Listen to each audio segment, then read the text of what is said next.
في 25 من أكتوبر الحالي انقلب الجيش السوداني على السلطة. أجهز على الحكومة الانتقالية وسط صمت أنظمة رسمية عربية مطبعة مع إسرائيل. ما بات يطرح أسئلة ملحة: هل يقطع العسكر السوداني خطوات أخرى لمزيد من التطويع؟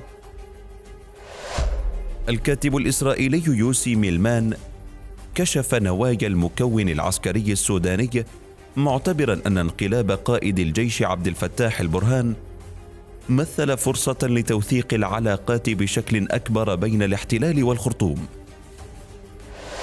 محرر الشؤون الأمنية والاستخباراتية الإسرائيلي رجح أن البرهان كان يرغب أثناء الحكومة الانتقالية في السير على خطى الإمارات العربية المتحدة والبحرين والمغرب التي وقعت معاهدات تطبيع مع إسرائيل.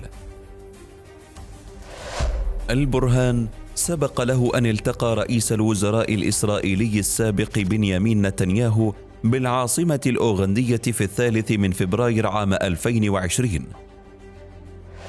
الأخير وصف اللقاء بالتاريخي تمهيدا لإقامة علاقات دبلوماسية ورفع اسم السودان من قائمة الدول الراعية للإرهاب.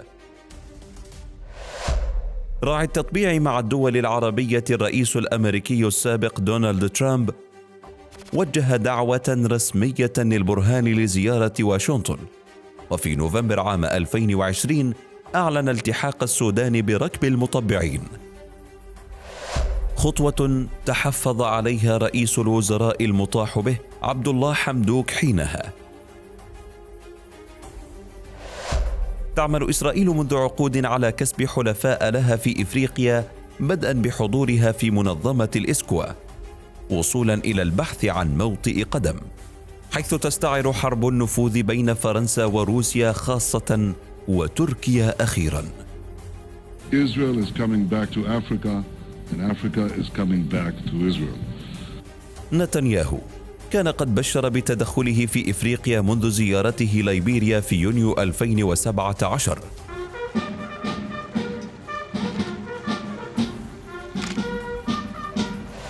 لكن الاختراق الإسرائيلي لثورات الربيع العربي في إفريقيا كان عبر تشاد في يناير 2019، البلد المجاور لدول عربية وإسلامية.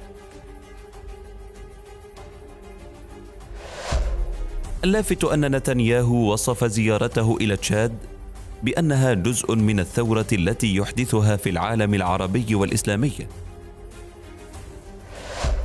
فهل يقصد الثورة المضادة التي بدأتها الإمارات من مصر في 2013؟ هل تحين حلفاء البرهان الفرصة بعد الانقلابات الأخيرة في مالي وغينيا وتشاد التي أطاحت بحكومات شرعية؟